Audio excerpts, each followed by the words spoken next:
আমাদের কালেকটিভ মেমোরিতে রেখা দেওয়ার জন্য কালচারাল অ্যাসেট তৈরি করতে হয়। সেই কালচারাল অ্যাসেট তৈরির কাজটা যেন অন্য কেউ না নেয়। আমি একটা এক্সাম্পল দিই। খোকা ঘুমালো, পাড়া জোড়ালো, বর্গি এলো দেশে, বুলবুলিতে ধান খেয়েছে, খাজনা দেবো কিসে। এই যে লুলাবাই, লুলাবাই মানে রাতের ঘুম পাড়ানি গান, এর মধ্যে কিন্তু লুকায় আছে সেই বর্বর আগ্রাসনের কথা। যুগের পর যুগ ধরে বর্গিরা এসে যে বর্বর আক্রমণ চালাইছিল বাংলায়, সেটার কথা। বর্গিরা কারা ছিল জানেন? মারাঠারা। কিন্তু অত্যাচারের মাত্রাটা কি ছিল জানেন? আমি নিশ্চিত জানেন না। আগে তো ইতিহাস লেখা হইতো না, মানুষ গানে কবিতায় সেসব লিখে যাইতো। এটাই কালেকটিভ মেমোরিতে সেই সমস্ত ইতিহাস লিখে যাওয়া, এবং এটা লিখে গেলেই এটা যুগ যুগ ধরে, শতাব্দীর পর শতাব্দী ধরে চলে। এক বাঙালি কবি এই বর্গির হামলা নিয়ে লিখছিল, গঙ্গারাম, ধর্মে হিন্দু, সেটা কবিতা লিখছিল সেই সময়, ওই সময়ের ভাষায়। শোনাই তাইলে, শুনলে হয়তো ভালো লাগবে না, আমারও শোনাইতে ভালো লাগবে না, কিন্তু আমাদের যুগ যুগ সঞ্চিত বেদনার উৎস কিভাবে গানে কবিতায় আমরা লিখে রাখছিলাম সেটা আমাদের জানা দরকার। সবাই পালাই গেছে বর্গি আসার খবরে, তারপরে গঙ্গারাম লিখতেছে, এই মতে সব লোক পলাইয়া যাইতে আচম্বিতে বর্গি গেরিল আইসার সাথে, মাঠে গেরিয়া বর্গি দেয় তবে সারা, সোনা রূপা লুটে নেও আর সব সারা। কারু হাত কাটে, কারু নাক কান, একই চোটে কারু বধে পড়ান। মোহিনী স্ত্রীলোক বান্ধি ধৈরা লইয়া যায়, আঙ্গুঠে দড়ি বান্ধি দেয় তার গলায়। একজনে ছাড়ে তারে আর একজন ধরে, রমণের ভারে ত্রাহি শব্দ ফারে। আকাশ বাতাস কান্দে, কান্দিছে পাষাণ, রাখো কৃষ্ট কালী আল্লাহ ভগবান। কি বুঝলেন? শুধু সম্পদ লুইটা মাইরা কাইতেই যাইতো না, নারীদের কি নিদারুণ অসম্মান করত। এই ইতিহাস আপনাকে কেউ বলছে? বলেনি, বলবেও না। শুধু শুনবেন 2 লাখ মা বোনের ইজ্জতের বিনিময়ে স্বাধীনতা পাইছি, যেন এর আগে কোনো আমাদের ইতিহাস নাই। তাই আওয়ামী ফ্যাসিবাদের ইতিহাস আমাদের কালেকটিভ মেমোরিতে জাগায় রাখতে হবে। কিভাবে? প্রথমে গানে।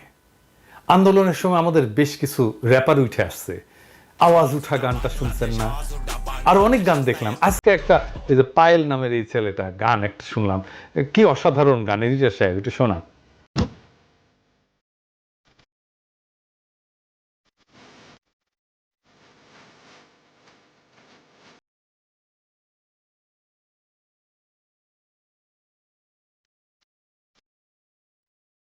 কবিতা লিখতে হবে, লুলাভাই লিখতে হবে, মানে ঘুম পাড়ানি গান লিখতে হবে, ছড়া লিখতে হবে, নাটক লিখতে হবে, ছবি আঁকতে হবে। আমরা এই লড়াইয়ে এক মহান শিল্পীকে পাইছি, দেবাশিস। তার পোস্টার হাতে হাতে ঘুরছে সারা দুনিয়ায়, কি অক্লান্তভাবে ছেলেটা কাজ করে গেছে। আমাদের রেসপেক্ট। এই লড়াইকে ফিলোসফাইজ করতে হবে, মানে দার্শনিকীকরণ করতে হবে। এই লড়াইয়ের পিছনের দর্শন বের করে আনতে হবে। এই কাজে সিনিয়রদের মধ্যে আছেন ফরহাদ মজার, আছেন সলিমুল্লাহ খান, আছেন ইয়াংদের মধ্যে আছেন পারভেজ আলম, রকমনু, রিফাত হাসান, মুরাদুল ইসলাম, তুহিন খান, আরো অনেকে নিশ্চয়ই আছেন। আমি যাদের লেখা নিয়মিত পড়ি তাদের কথা বললাম। ওনাদের দায়িত্ব নিতে হবে। আমরা এই একটা জায়গায় দারুণ শক্তিশালী, আমি কনফিডেন্ট ওনারা ওনাদের দায়িত্ব পালন করবেন বাংলায় এবং ইংরেজিতে। আমাদের সাহিত্য লাগবে, এই জায়গায় আমরা দুর্বল। কিন্তু আপনাদের কিভাবে বলি যে আমার কিঞ্চিত দক্ষতা আছে সাহিত্যে, গ্লোবাল ন্যারেটিভ তৈরির এই কাজটা আমি কিছুটা করে দিতে পারবো। আমার আগামী বইটা বের হইলে দেখবেন এই কাজ আমি আধা করে রাখছি, বাকি কাজটা করে দিতে পারবো। আমাদের মিউজিয়াম লাগবে। আমার সাজেশন, ধ্বংস করে দেওয়া গণভবন হোক সেই জায়গা, যেখানে বিস্তৃত জায়গা জুড়ে আওয়ামী ফ্যাসিবাদের নানা কাল, তার নিপীড়ন নির্যাতনের ডকুমেন্টেশন থাকবে। ওইখানে মানুষ ঘুরে ঘুরে ঘুরে ঘুরে দেখবে। আয়না ঘরকে অবিকৃত রেখে সেটাকে আমরা মিউজিয়াম বানাবো। কমিক্স বানাইতে হবে, অ্যানিমেটেড সিরিজ বানাইতে হবে অসংখ্য। একটা ওয়েবসাইট বানাইতে হবে, সেখানে আওয়ামী আমলের নিহত, নির্যাতিত, গুমের শিকার সকলের ডেটাবেজ রাখতে হবে। কিভাবে সে মারা গেল, কবে মারা গেল, দরকার হলে তার ভিডিও, ছবি, কে মারছে তার ছবি, সবকিছু রাখতে হবে। সকল ফ্যাসিস্টদের ছবি, কর্মকাণ্ড, পরিচিতি থাকবে। ওরা যেন প্রজন্মের পর প্রজন্ম ধরে ঘৃণিত হয়। দানবীয় রাষ্ট্রের কারিগর বলে এই যে বণিক বার্তা একটা তালিকা তৈরি করছে, এই তালিকাটা আরো আরো বিস্তৃত করতে হবে, এটাকে আরো রিফাইন করতে হবে। কেউ একজন প্রত্যেকের আমল নামা তৈরির কাজে হাত দেন। এখানে তালিকাতে যারা আসছে প্রত্যেকের কি জন্য আমরা তাকে বলতেছি এই ফ্যাসিস্ট দানবীয় রাষ্ট্রের কারিগর। কেউ না করলে আমি করব, অসুবিধা নাই।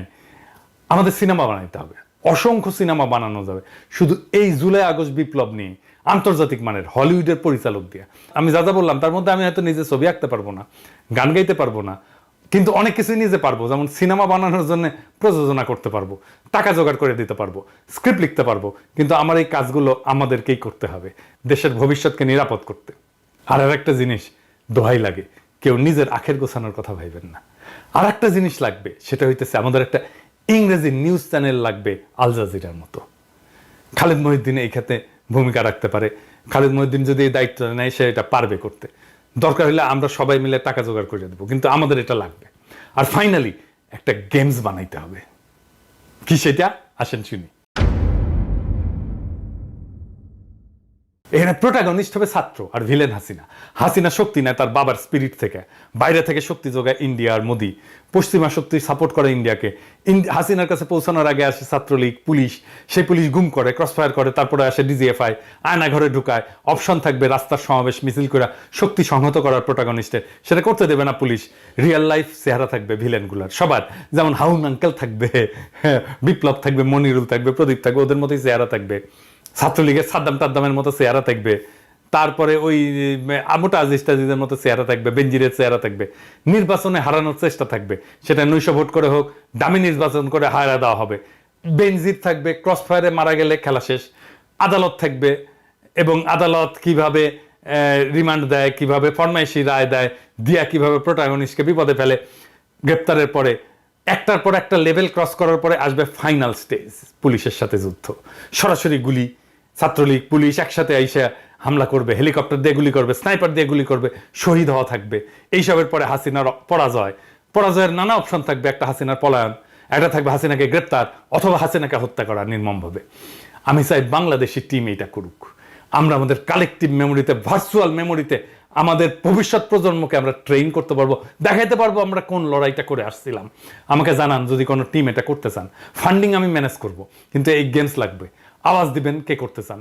বাংলাদেশি টিম না এলে আমি কিন্তু পশ্চিমেই বানাবো, এটা কিন্তু বানাবই। সবশেষে আমাদের আর এক শহীদের গল্প, আমাদের আর এক হৃদয়ের রক্তক্ষরণের গল্প। একজন লিখছেন, একজন শহীদের শিক্ষক, কোচিংয়ের শিক্ষক। উনি লিখছেন, আমার কোচিং যখন শুরু করি তখন আমার 4 জন শিক্ষার্থী ছিল। জিদান, উৎসব, আদ্রিতা আর একটা মেয়ে। ওরা তখন এসএসসি পরীক্ষা দিবে। আস্তে আস্তে জিদান উৎসবের সাথে ভাইয়ের মতো সম্পর্ক হয়ে গেল। একদিন ওদের সাথে চায়ের দোকানে বসে আড্ডা দেওয়ার সময় ব্যাগ ঘাড়ে একটি ছেলে আসলো।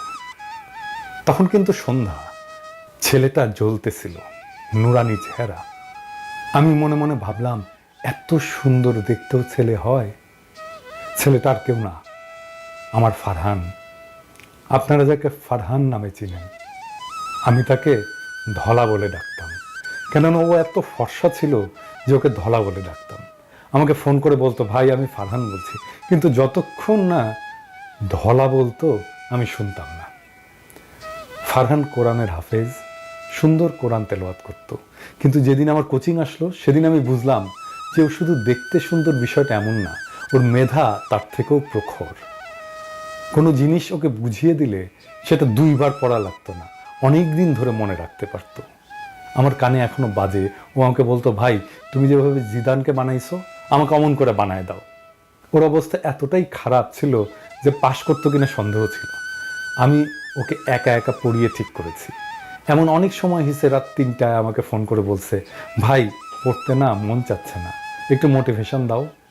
আমার সাথে যেদিন লাস্ট দেখা সেদিন 2 ভাই হাঁটতে হাঁটতে কত কথা, ভাই ইন্টারে ফাঁকি মারা যাবে না, এই করা যাবে না, কত কথা।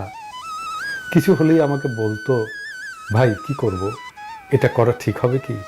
কোনো মেয়ে ওকে প্রপোজ করে ভয়েস দিলেও সেটা আমাকে পাঠায় বলতো, বলো ভাই কি করব। আমার পাগলটা। তারপর এসএসসি পরীক্ষা দিল। কেমিস্ট্রি পরীক্ষার আগের একদিন ছুটি ছিল। ওর যেহেতু অনেক গ্যাপ ছিল, ও ভয়তে একদিন গ্যাপে একটা লাইনও পড়ে নাই। এবার আসছে আমার কাছে পরীক্ষার আগের দিন। ওই দিন আমি এবং ফারহান, জিদান এদের নিয়ে রাত 11টা পর্যন্ত কোচিংয়ে পড়াইছি। এই দেখেন সেদিন রাতের ছবি।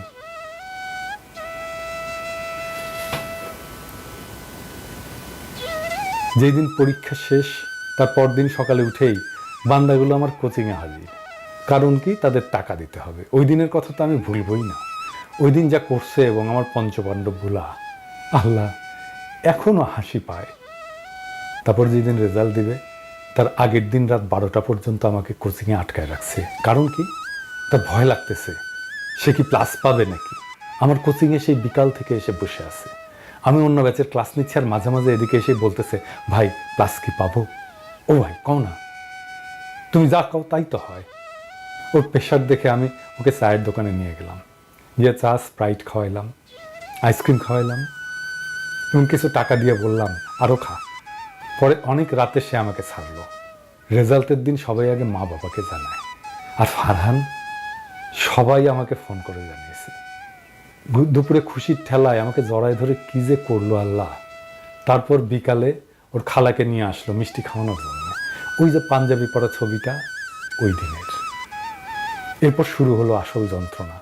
ভাই আমার গ্যাপ পূরণ করে দাও, আমি এসএসসিতে যা করছি ইন্টারে তা করবো না। নটরডেমে পরীক্ষার জন্য কিছুটা প্রিপারেশন নিল, পরে আবার সেই রেসিডেন্সিয়ালে ভর্তি হলো। ফারহানের ইচ্ছা ছিল দেশের বাইরে চলে যাওয়া, কিন্তু আমি ওকে বলছিলাম যে অন্তত ইন্টার দিয়ে অ্যাডমিশন নিয়ে যেন বিদেশে যায়। ও আমার কথাই বলল, ঠিক আছে ভাই আমি অ্যাডমিশন দেবো বুয়েটের জন্য, কিন্তু চান্স পাইলেও কিন্তু বিদেশে যাব। আমি আমার এই পঞ্চপাণ্ডবকে বলছিলাম যে ওদের মধ্যে কেউ বুয়েটে চান্স পেলে আমার R15 বাইক তার। ফারহান আমাকে চ্যালেঞ্জ করছিল যে ও চান্স পেয়ে দেখাবে। আপনারা যে পোস্টটা ভাইরাল হতে দেখছেন যে ওর বইয়ের টেবিলে ফান্ডামেন্টাল ফিজিক্স ছিল, ওইটা ওই কারণেই। ওর জিদ অনেক ছিল, যা বলতো তাই করবে। ইন্টারে ক্লাসের সময় মনোযোগ দিয়ে ক্লাস করতো। ওর হাসি, আল্লাহ এত সুন্দর হাসি, আসলেই ভোলার মতো না। দিনের মধ্যে বাসায় থাকতো কম, আমার কোচিংয়ে এবং জুয়েলের চায়ের দোকান থাকতো বেশি। আমার কাছে 2 মাস পর পর ওর বাবা বাসা চেঞ্জ করে বেলি রোডে নিয়ে যায়। সেই বেলি রোড থেকেও আমার কাছে পড়তে আসতো 2 থেকে 3 ঘন্টা জ্যাম ঠেলে। আমি বলতাম এত কষ্ট করে কেন আসিস? ও বলতো, ভাই তোমাকে না দেখলে আমার ভালো লাগে না। হায় রে আমার ভাই, কি করে ভুলবো রে আমার ভাই। আমাকে বলতো, ভাই বেলি রোডে তুমি একটা শাখা দাও, আমি ছেলে পেলে ম্যানেজ করে দেবো। তাও সে আমার কাছে পড়বেই। ওরা আমার স্টুডেন্ট না, ওরা আমার ভাই। তারপর ওর কষ্ট দেখে আমি বললাম, সব বই শেষ কর, তারপর পরীক্ষার কিছুদিন আগে আসিস, আমি বায়োলজি ক্লিয়ার করে দেবো। শেষে 6 মাস মতো আমার কাছে পড়তে পারে নাই, কিন্তু সে আমাকে দেখতে মাঝে মাঝেই আসতোই। আমি যেই দিন পোস্ট দিলাম যে যারা আন্দোলনে অংশ নেবে তাদের জন্য বায়োলজি সিকার্সের পক্ষ থেকে সব কোর্স ফ্রি, সেখানে ফারহান আমাকে লিখছে, আগস্টে আসছে কিন্তু ভাই, ফিস কিন্তু মাফ। যেদিন মারা গেল সেদিন আমাকে আমার আরেক শিক্ষার্থী ফোন করে বলতেছে, ভাই ফারহান নামের কেউ কি তোমার কাছে পড়তো? ও নাকি মারা গেছে। আমি ঘুমাইছিলাম, আমি লাফ দিয়ে উঠে পড়ছি। পরে জিদানকে ফোন দিলে জিদান আমাকে বলে, আবিদ ভাই আপনার ধলা নাই। গুলি এসে একটা ফারহানের ঠিক কপালের মধ্যে আর 2টা বুকে লাগে। হাসপাতালে নিলে জানায় যে ও মারা গেছে। আমার চোখ দিয়ে কখনো পানি পড়ে না। যারা আমাকে চিনে তারা জানে যে আমি সারাক্ষণ হাসি, কিন্তু ও মারা গেলে আমার কান্না থামছিলই না। ওর লাশ যখন দেখি তখন ওর মুখে হাসি ছিল, হাসতেছিল আমার ভাই। ফারহান ভাই আমার এই বাংলাদেশের সকল শিক্ষার্থী, সকল জনগণ সবাই ভুলে গেলেও তোর আবিদ ভাই তোকে ভুলবে না।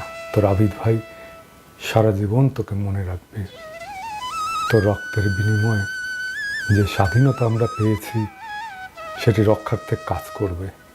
ওপারে ভালো থাকিস ভাই, আল্লাহ তোকে জান্নাতুল ফেরদৌস নসিব করুক। সকলে আমার ভাইকে মনে রেখেন, ভুলে যাইয়েন না, ওর জন্য দোয়া করেন। এমন হাজারো তাজা প্রাণের বিনিময়ে আমরা ফ্যাসিবাদকে হটিয়েছি। এই বিজয়কে বেহাত হতে দেব না। ইনকিলাব জিন্দাবাদ।